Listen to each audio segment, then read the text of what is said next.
السلام عليكم. أهلا وسهلا بكم في الدرس الثامن عشر. Bonjour, bienvenue dans la 18e leçon d'arabe. Nous allons découvrir aujourd'hui une nouvelle lettre, à savoir la lettre sin. Notre mot aujourd'hui est le mot sayyaratun, sayyaratun ou sayyara, tout court si on s'arrête sur le mot.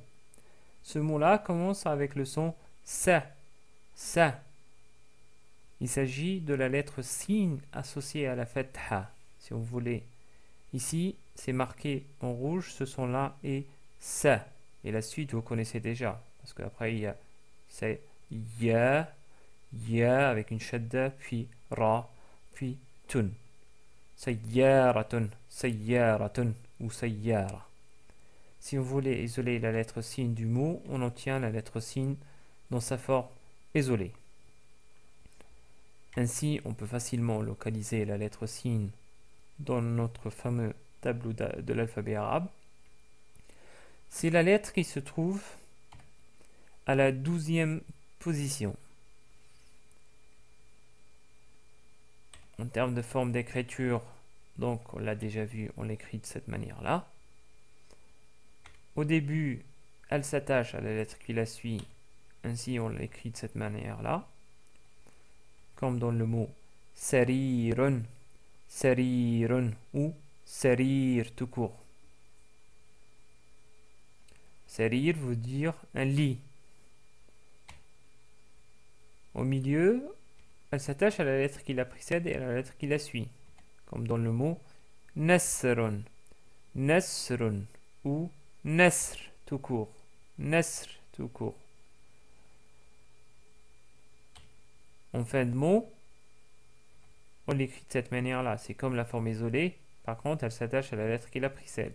Comme dans le mot shamsun, shamsun ou shams tout court. Shams veut dire soleil. Ainsi, on obtient les quatre formes d'écriture, la forme isolée, puis la forme au début, comme dans le mot sarir, qui veut dire un lit, ou le mot qu'on a vu au début, sayyara, qui veut dire une voiture. Au milieu, il y a le mot nasr, qui veut dire un aigle. Enfin, le mot shams, qui veut dire soleil. En termes de prononciation, la lettre sin est bien évidemment équivalente à la lettre S du français. Donc, elle est facile à prononcer pour vous. Ainsi, nous pouvons prononcer facilement la lettre sin avec les différentes voyelles. Avec fatha, on prononce sa. Avec dhamma, on prononce sou. Avec kasra, on prononce si. Avec sukun, on prononce s. Avec la voyelle longue alif, sa. Avec le prolongement de voyelle waw, sou. Avec le prolongement de voyelle ya, on dit si. Avec un tanwin doublement de fatha, on prononce san. Doublement de dhamma, sun. Doublement de kasra, sin. Et enfin, en termes de translittération, on choisit évidemment aussi la lettre S, comme on l'a écrit dans le mot sarir. Passons maintenant au chapitre d'expression courante. Aujourd'hui, nous continuons notre découverte des expressions très utilisées par les Arabes. Aujourd'hui, nous allons voir plutôt un dialogue entre deux personnes, une fille et un garçon. Nous allons voir les formes qu'on utilise pour faire une connaissance. Par exemple, là, on a Adam. Donc, Adam est un garçon. Donc, c'est l'équivalent de ce prénom-là en français. C'est Adam, bien sûr. Adam, il commence en disant Sabahul Khair. Sabahul Khair. Bien sûr, là, vous voyez qu'il y a une kasra à la fin. Donc, on peut prononcer Sabahul Khairi. Sabahul Khairi. Mais ceux qui parlent l'arabe d'une manière excellente, bien sûr, il s'arrête sur une soukoun. Donc, on dit Sabahul Khair. Sabahul Khair. Et Sarah, Sarah, c'est-à-dire Sarah en français, répond en disant Ahlan wa sahlan bika. bienvenue à toi. Ma ismuka. Ma ismuka. Littéralement, c'est quel est ton prénom? Quel est ton prénom? Ou en français, on dit comment t'appelles-tu? Donc je répète, c'est Ahlan wa sahlan bika. Bienvenue à toi. Ma ismuka. Comment t'appelles-tu? On peut dire aussi Masmuka. Masmuka. Donc comme si on mettait le alif qui est juste avant le sin. Nous voyons plus tard pourquoi on peut l'omettre. En tout cas, vous pouvez prononcer Masmuka tout court au lieu de Ma ismuka. Et Adam répond Ismi, Ismi, Adam, Ismi, Adam. Je m'appelle Adam. Wa anti. Wa, c'est-à-dire et. Anti, toi.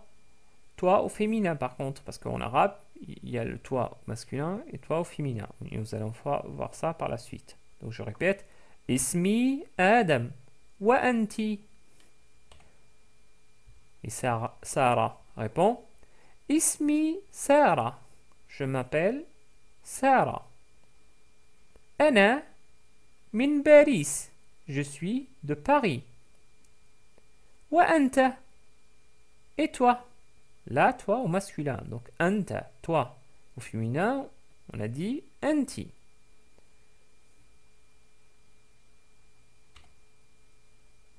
Enfin, Adam répond Ana min Toulouse. Ana min Toulouse.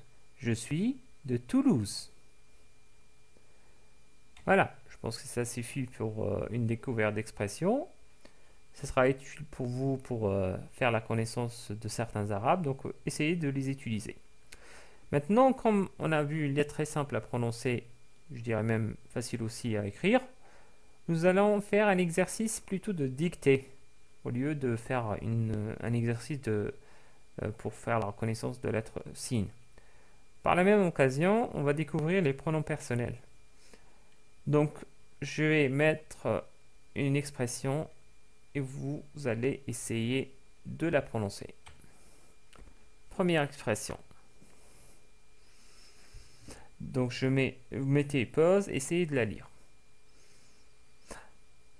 Bon, là, je pense que vous avez réussi déjà à prononcer le premier mot, à savoir ana, qui est plutôt un pronom personnel qui veut dire je ou moi. Le deuxième mot, ça dépend. Parce que vous ne connaissez pas normalement la première lettre, mais on a tout de même vu cette lettre pas mal de fois, donc vous pouvez la deviner, à savoir c'est la lettre mim, donc on prononce ma avec la fatha, et on obtient, bien sûr les autres lettres sont évidentes pour vous, c'est masrourun, masrourun, ou masrour tout court. Donc je répète toute l'expression, c'est ana masrourun, je suis heureux.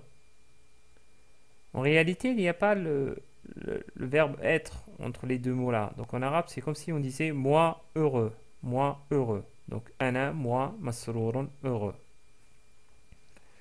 Ana s'utilise à la fois pour le masculin et le féminin. Par contre, si on voulait utiliser cette même expression au féminin, on va prononcer. Je vous laisse la prononcer. Ana masrouratun. Ana masrouratun. Bravo. On peut dire aussi Ana masroura. Ana masroura. Ce qui est plus correct. Donc là, il s'agit d'une fille qui dit qu'elle est heureuse. Je suis heureuse. Troisième expression. Je vous laisse la lire. Donc c'est Anta masrourun ou Anta masrour. Donc tu es heureux.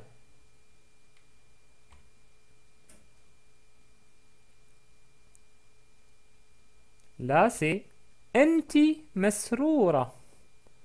Anti masroura. Tu es heureuse. Lisez maintenant cette expression. Donc c'est Antuma masrouran. أنتما مسروران. Et qui veut dire vous deux, vous êtes heureux. En fait, dans l'arabe, il y a le singulier, le duel et le pluriel. Il n'y a pas que le singulier et le pluriel. Donc, Antouma, c'est pour dire vous, mais deux personnes seulement. Masrouran. Et là, Masrouran, vous deux, vous êtes heureux. Et c'est deux masculins, ou un masculin avec une fille. Par contre, s'il s'agissait de deux filles, on dit, je vous laisse la lire, c'est Antuma masrouratan. Antuma masrouratan. Voilà, ça suffit pour cet exercice-là. Il y a d'autres pronoms personnels, bien sûr, que nous verrons par la suite.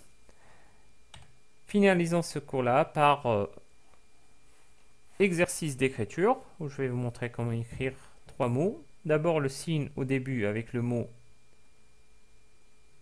sarir, donc on écrit le sa au début, sa. Ensuite ra au milieu, donc elle s'attache à la lettre qui la précède, mais pas à la lettre qui la suit. Donc ça ri.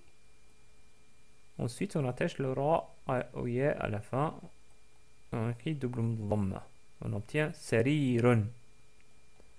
Ensuite, le signe au milieu dans le mot nasrun. On écrit d'abord nun au début, na, on laisse ouverte pour attacher la lettre sin, qu'on laisse ouverte aussi pour attacher la dernière lettre run.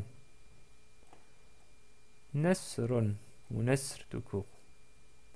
Ensuite, le dernier mot, le signe à la fin dans le mot shamsun, donc j'écris. C'est pas ça, bien qu'elle lui ressemble. En fait, c'est un signe, mais avec trois lettres, comme dans la lettre Tha, ce qui nous donne Sha. On ne l'a pas encore vu, mais vous voyez bien que c'est facile. C'est un signe avec trois points. Donc c'est Sha, après on attache ensuite Sun, signe à la fin. Voilà. Nous arrivons à la fin de ce cours-là. Merci de votre attention. إلى اللقاء.